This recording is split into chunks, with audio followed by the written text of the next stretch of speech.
ইয়া আইয়ুহাল্লাযীনা আমানু ইসতাঈনু। আল্লাহ তাআলা এখানে বলেন, হে ঈমানদারেরা, তোমরা যারা ঈমান আনছো, আমি এক আল্লাহকে বিশ্বাস যারা করো, মুসলমান শুনো। দুনিয়াতে চলতে ফিরতে তোমার সব কিছুর প্রয়োজন হবে। তোমার টাকা পয়সার প্রয়োজন হবে, সন্তানের প্রয়োজন হবে, এক কথায় তোমার যা কিছু প্রয়োজন হয়, ইস্তাঈনু বিস-সাবরি ওয়াস-সালাহ। এক নাম্বার তোমরা সকলে আমার কাছে চাইবে, ইস্তাঈনু। আল্লাহ বলেন, ঈমানদাররা তোমরা আমি আল্লাহর কাছে চাও। কিভাবে চাইবে? আল্লাহ তাআলা আমাদেরকে বিধান দিয়ে দিতেছেন, আমাদেরকে সব কিছু শিখাই দিতেছে। ইস্তাঈনু বিস-সাবরি, এক নাম্বার তোমরা ধৈর্যের মাধ্যমে আমি আল্লাহ তাআলার কাছে চাও। ওয়াস-সালাহ, দুই নম্বরে তোমরা নামাজের মাধ্যমে আমি আল্লাহ তাআলার কাছে চাও। ধৈর্য এবং নামাজের মাধ্যমে যেই সমস্ত বান্দা বান্দি দুনিয়াতে আমার কাছে চাইবে,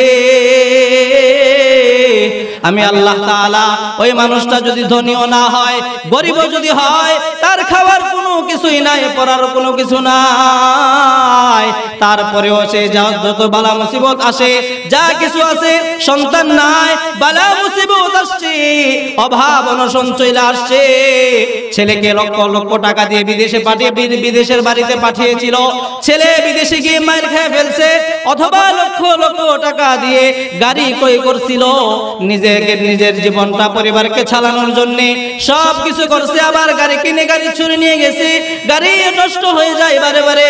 এক কথায় বান্দা বান্দি যা কিছু করো, যতই বিপদ আপদ আসুক, যা কিছু করবারই বান্দা,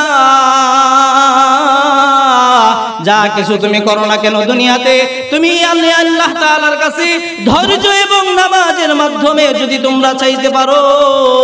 এবং আসেন ধৈর্য, উলামায়ে কেরাম বলেন ধৈর্য তিন প্রকার।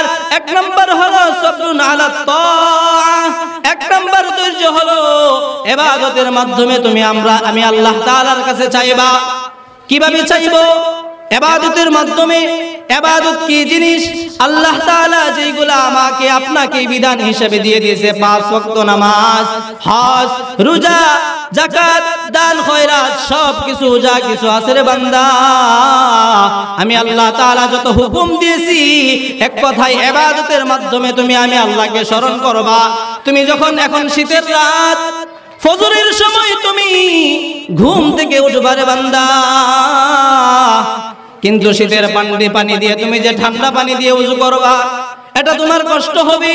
শীতের মধ্যে কম্বল মুড়ি দিয়া, লেপ মুড়ি দিয়ে তুমি বান্দা শুয়ে আছো, এই লেপ ফালায়া তুমি যে নামাজের মধ্যে আসবে, কারণ মুয়াজ্জিন তো বলতেছে হাইয়া আলাস সালাহ, হাইয়া আলাল ফালাহ, আসো নামাজের দিকে আসো, কল্যাণের দিকে আসো। আবার পরপরে মুয়াজ্জিন ফজরের সময় বলতেছে আসসালাতু খায়রুম মিনান নাওম, আসসালাতু খায়রুম মিনান নাওম। বান্দা তুমি ঘুমিয়ে আছো, বান্দি তুমি ঘুমিয়ে আছো, ও যুবক ভাই, ও যুবতী বোন শোনো, ফজরের সময় মুয়াজ্জিন বলতেছে আসসালাতু খায়রুম মিনান নাওম। তুমি যে ঘুমিয়ে আসো, এখন তোমার আর ঘুমের সময় নাই, তোমার ঘুমের চাইতে একজন আছে তিনি বড়, তোমার রিকশা চালানোর সময় একজন আছে তিনি বড়, তুমি এখন সিএনজি চালাইতেছো, তুমি সিএনজি চালানোর চাইতে একজন আছে তিনি বড়। সকলে তিনি আওয়াজ করে বলেন তিনি কে? আরো জোরে বলেন তিনি কে? আল্লাহ তাআলা বড়। এই কারণে মুয়াজ্জিন বলেন, যখন নামাজের সময় হয়ে যায়, মুয়াজ্জিন আমাকে আপনাকে ডেকে ডেকে বলে হাইয়া আলাস সালাহ, আল্লাহু আকবার, আল্লাহু আকবার। ও মানুষ শুনো, বান্দা শুনো, এখন তুমি দোকানদারি করতেছো, এখন তুমি গাড়ি চালাইতেছো, এখন তুমি ব্যবসা বাণিজ্য করতেছো, এখন তোমার ক্ষেত লাগানোর সময় হয়ে গেছে, এখন তোমার ক্ষেত দাওয়ানোর সময় হয়ে গেছে, এখন তোমার চাকরির সময় হয়ে গেছে। তবে শোনো, তুমি এখন এই অবস্থাতে আমি আল্লাহ তাআলাকে তুমি প্রাধান্য দিবা নাকি তুমি তোমার কাছ থেকে প্রাধান্য দিবা?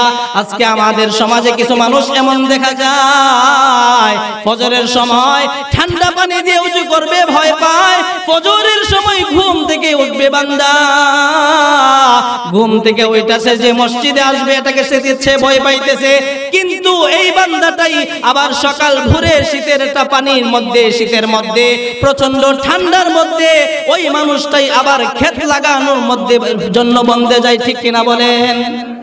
যেই মানুষটা নামাজ পড়ার জন্য ফজরের সময় মসজিদে আসে না, ওই মানুষটাই দেখবেন 6:30টার সময় মসজিদে না আসতে পারলেও ক্ষেত লাগানোর জন্য অথবা জ্বালা উঠানোর জন্য উনি ক্ষেতের মধ্যে চলে যাইতে পারতেছে। বলেন না, ঠিক কিনা বলেন? এখানে অনেক মুরব্বীরা আছেন, এখানে আমার কথা বলার কোনো সামর্থ্য নাই, কোনো যোগ্যতা নাই আমার, এরপরও মেহমান আসবে আগ মুহূর্তে কিছু বসছি, বেজার হইতেছেন আপনারা? বেজার হয় না? তো যেই সমস্ত বান্দারা এখানে কেহ আমার দাদার বয়সে আছেন, আমার নানার বয়সে আছেন, বাবার বয়সে আছেন, ভাইয়ের বয়সে আছেন, বাবার বয়সে যারা আছেন ছেলে হিসেবে আমি বলতেছি, আমি আপনাদেরকে নসিহত করার কোনো যোগ্যতা নাই, আমি প্রথমেই বলছি, সব নসিহত আমি আমাকে করতেছি, আমি আমার জীবন পরিচালনা করার জন্য এটা আমি আমাকে বলতেছি, আপনারা শুনতেছেন। এরপরেও বলনেওয়ালা শুননেওয়ালা সকলকে যেন আল্লাহ তৌফিক দান করেন, আমল করার সকলে বলি আমিন। বান্দা তুমি ইবাদত করার জন্য তুমি মসজিদে আসতে চাও না, কিন্তু তোমার কাজ করার জন্য তুমি যাইতে পারো না। না, শুনো, এটা আল্লাহ তাআলার থেকে, পাক আল্লাহ তাআলার পক্ষ থেকে তোমার আমার উপরে পরীক্ষা চলে আসছে। মনে হয়েছে তুমি আবার অনেক বড় লোক হয়ে যাইবে, 10 তলা 15 তলা 20 টাকা 20 তলার মালিক তুমি হওয়ার তুমি চেষ্টা করবে, অথবা তুমি 20 কাঠা 24 কাঠা 30 কানির ক্ষেতের মালিক হওয়ার তোমার আশা। এখন তুমি মনে মনে ভাবতেছো আমার তো কোনো ব্যবসা বাণিজ্য নাই, এবার আমি যদি সুদ খাই তাহলে সুদের মাধ্যমে আমার টাকা বৃদ্ধি হয়ে যাবে, আমি যদি ব্যবসার মধ্যে 2 নাম্বারি করি তাহলে আমার ব্যবসার মধ্যে আমি 2 নাম্বারি করার কারণে আমি যদি মাপের মধ্যে কম দিই তাহলে আমি মাপের মধ্যে কম দেওয়ার কারণে আমি যে বাটপারি করলাম, আমি একটু আমার টাকা বেড়ে গেল, আমি যে মানুষের ধন সম্পদ মেরে দিলাম, আমি যে মানুষের ক্ষেতের আল কেটে আমি আমার ক্ষেতটাকে একটু বাড়ায় নিলাম, এই সব কিছু আমি যত কিছুই করলাম না কেন, আল্লাহ শোনায় দেন মানুষ শুনো, ইয়াউমা লা ইয়ানফাউ মালু ওয়ালা বানুন, ইয়াউমা লা ইয়ানফাউ মালু ওয়ালা বানুন ইল্লা মান আতাল্লাহা বিকলবিন সালিম। যেই ধন সম্পদের জন্য তুমি, যেই ধন সম্পদ বৃদ্ধি করার জন্য তুমি ঘুষ খাইলা, তুমি মানুষের জমি দখল করলা, মানুষের উপরে তুমি জুলুম করলা, মানুষকে তুমি অত্যাচার করলা, এই ধন সম্পদ তোমার হাসরের ময়দানে কোনো কাজে আসবে না, তোমার সন্তান কোনো কাজে আসবে না। এজন্যই কবি বলেন, এই দুনিয়ার মায়ায় তুমি ভেবেছো আপন, তারা তোমার নয় তো আপন ভেবে দেখো মন, ঠিক কিনা?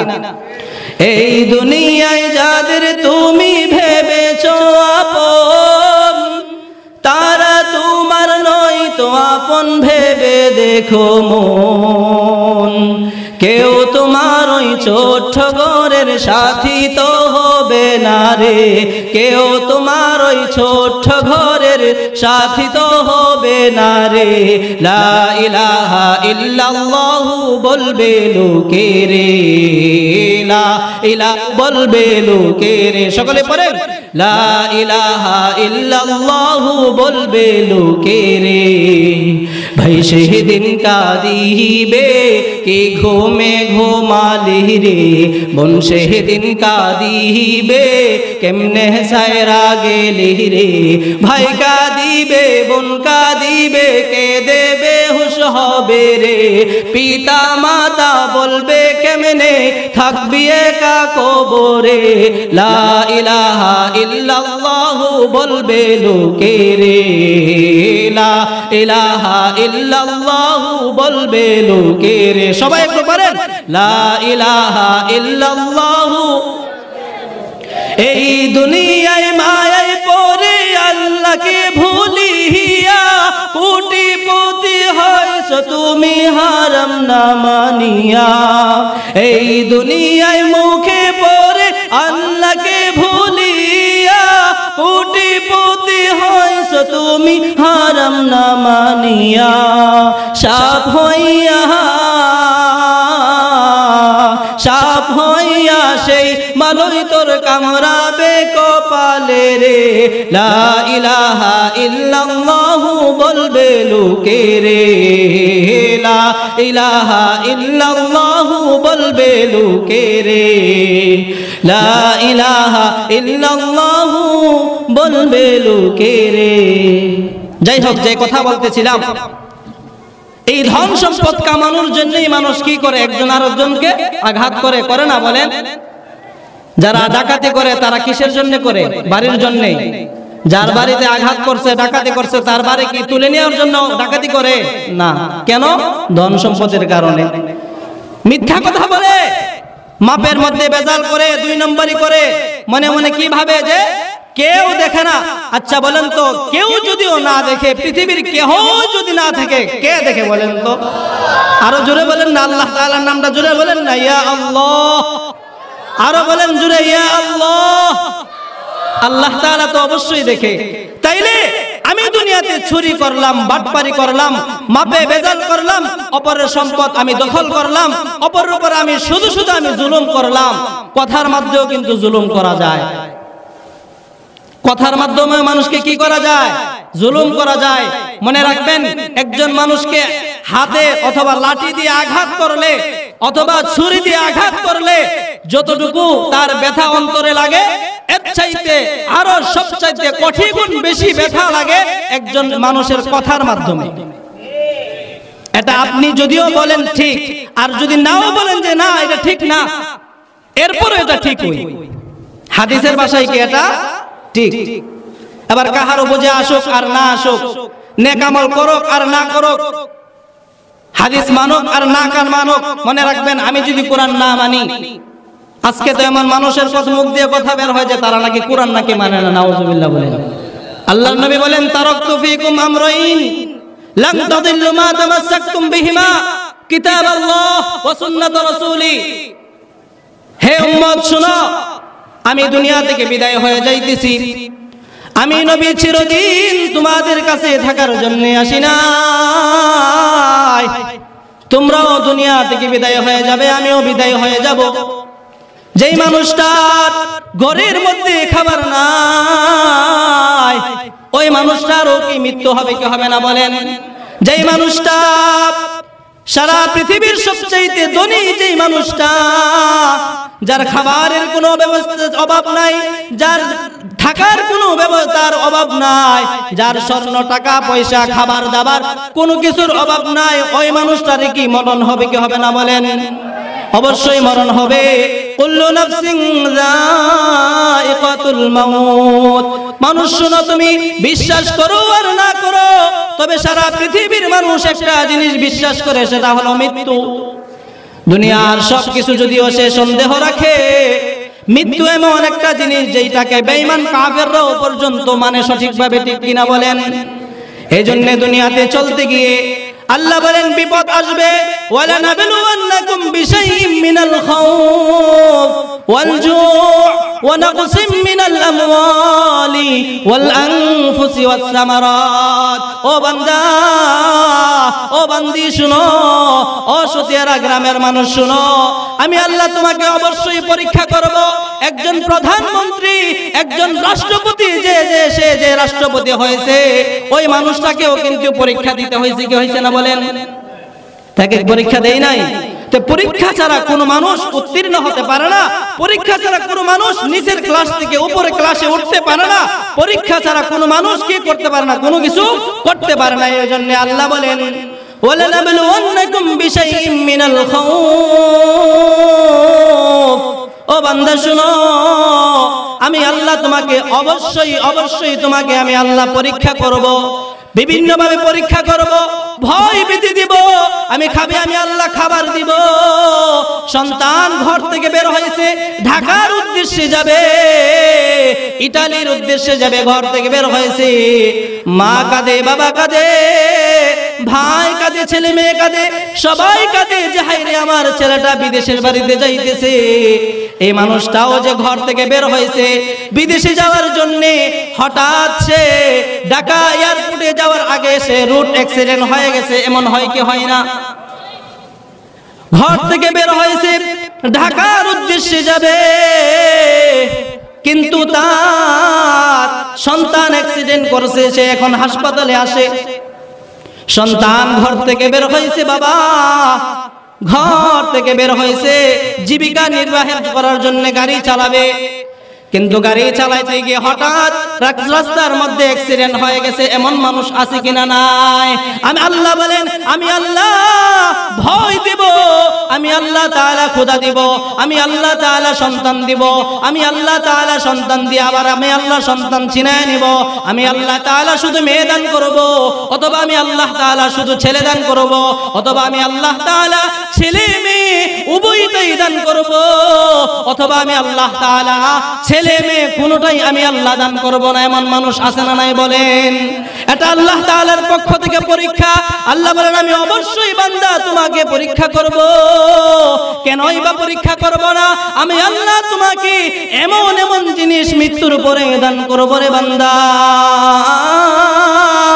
মা লা আইনুন রাআত ওয়ালা উযুনুন সামিআত ওয়ালা খাতার আলা কলবি বাশার। জান্নাতের মধ্যে আমি আল্লাহ এমন জিনিস তোমার জন্য রেখে দিব, আমি আল্লাহ তাআলা জান্নাতে তোমার জন্য এমন এমন জিনিস রাখবো, মা লা আইনুন রাআত, যেই জিনিস তো কখনো তুমি চোখ দিয়ে দেখো নাই, যেই জিনিস কখনো তুমি চোখ দিয়ে কখনো দেখো নাই। আমরা অনেক এমন মানুষ আছি, যেই মানুষটা গরিব, অনেক কিছু দেখে কিন্তু খাইতে পারে না। এমন মানুষ আছে না নাই বলেন? অনেক জিনিস আছে আমরা দেখি কিন্তু খাইতে পারি না, তৌফিক নাই। আমি গরিব, আমার কোনো কিছু নাই, আমি অমুক জিনিস আমি খাইতে পারি না। ওয়ালা উযুনুন সামিআত, অথবা না কানে কখনো এমন জিনিস শুনে নাই, যেই জিনিসটা শুনছে শুধু আফসোস করছে। ওয়ালা খাতার আলা কলবি বাশার, অথবা আমি আল্লাহ তাআলা, আমি আল্লাহ তাকে এমন জিনিস দান করব, বান্দা তুমি দুনিয়াতে অনেক কষ্ট সহ্য করেছো, দুপুরে খাইলে রাত্রে বেলা তোমার খাওয়ার সুযোগ নাই, সকালে খাইছো, দুপুরে খাওয়ার জন্য তোমার টেনশন, কি খাবো, সন্তানদেরকে আমি কি খাওয়াইবো, আমি আমার নাতি নাতনিদেরকে কি কিভাবে খাওয়াইবো, আমার মেয়ের জামাই করে আসছে, আমার ছেলের বউ করে আসছে, অথবা আমার বিয়ের বাড়ি থেকে অনেক মেহমান আসতেছে, কি আমি খাওয়াইবো, আমার বড় টেনশন হয়।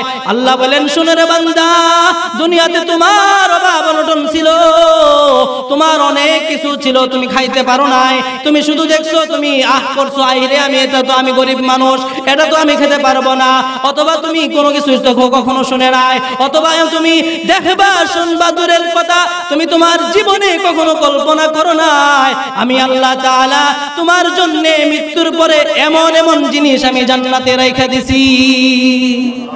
সুবহানাল্লাহ। আল্লাহ বলেন, মা লা আইনুন রাআত ওয়ালা উযুনুন সামিআত ওয়ালা খাতার আলা কলবি বাশার, আমি আল্লাহ এমন এমন জিনিস জান্নাতে দিব, যেই জান্নাতে কখনো তোমরা কখনো কোনো কিছুই করো নাই, খাও নাই, কল্পনাও করো নাই, কখনো কান দিয়েও শোনো নাই, এমন এমন জিনিস আমি আল্লাহ জান্নাতে দিব। তবে শোনো রে বান্দা, তুমি যেহেতু তোমাকে আমি আল্লাহ জান্নাতের মধ্যে তোমাকে অনেক ধরনের আইটেমের খাবার দিব রে বান্দা, যেহেতু তোমাকে আমি আল্লাহ জান্নাত দিব, কেমন জান্নাত, যেই জান্নাতের মধ্যে কখনো কোনো অশান্তির কোনো কিছুই নাই। আমি আল্লাহ কেমন জাহান্নাম থেকে তোমাকে মুক্তি দিব রে বান্দা জানোনি? যেই জাহান্নামে শুধু আযাব আর আযাব, যেই জাহান্নামে শুধু আফসোস আর আফসোস, জাহান্নামীরা জাহান্নামে গিয়ে শুধু আফসোস করবে, নিজেরা আফসোস করবে আর নিজের কপালের মধ্যে শুধু থাপড়াইবে, আর জান্নাতীরা জান্নাতে থাইকা থাইকা জান্নাতের নাজ নিয়ামত খাবে। এই জান্নাতের নাজ নিয়ামত খাওয়া দেখে জাহান্নামের আফসোস করবে। জাহান্নামের এমন একটা জায়গা, সেখানে শুধু অশান্তি আর অশান্তি, আর জান্নাত এমন একটা জায়গার বান্দা শুনো, এই জান্নাতের মধ্যে আমি আল্লাহ তাআলা কখনো কোনো অশান্তির ক্লেশও মাত্র জান্নাতে রাখি নাই। সুবহানাল্লাহ বললেন না? আর জাহান্নামের কোনো ক্লেশও মাত্র নাই, কোনো সুখ নাই। এজন্য যদি জান্নাতে যদি যেতে চাও, আমি আল্লাহ বলেন, ওয়ালা নাবলুওয়ান্নাকুম বিশাইইন মিনাল খাউফ ওয়াল জু' ওয়া নাকসিম মিনাল আমওয়াল ওয়াল আনফুসি ওয়াস সামারাত। আর আমি আজ এই আয়াত তেলাওয়াত করছি, আল্লাহ বলেন, ইস্তাঈনু বিস-সাবরি ওয়াস-সালাহ। ও বান্দা, দুনিয়াতে তুমি আছো, তোমার অনেক কিছু চাওয়া লাগবে। আল্লাহ তাআলার কাছে অনেক কিছু চাই না? অনেক কিছু চাওয়া লাগবে। তোমার খাবার থাকবে না, তোমার সন্তান থাকবে না, তোমার বিপদ আপদ লেগে থাকবে। যত কিছুই করুক না কেন, ইসতাঈনু বিস-সাবরি, এক নাম্বার হলো ধৈর্যের মাধ্যমে আমি আল্লাহ তাআলার কাছে চাও। কিসের মাধ্যমে? ধৈর্য ধারণ করা। বালা মুসিবত আসে না, বলেন কি আসে না? আরে নাতি ঘর থেকে বের হয়েছে পয়রা, নাকে দিয়ে পয়রা হাত ভাঙে গেছে। গত কিছুদিন আগেও আমার এক চাচাতো ভাই, সেও ফুটবল খেলার জন্য গেছে, 16 ডিসেম্বর সম্ভবত ফুটবল খেলতেছে, পোলাপান মিলা একটু খেলার জন্য গেছে, খেলতে গিয়েও পা ভেঙে গেছে। আমার কাছে ফোন করছে, ভাই আমার ভাইয়ের তো পাও তো ভেঙে গেছে। এই যে মুসিবত,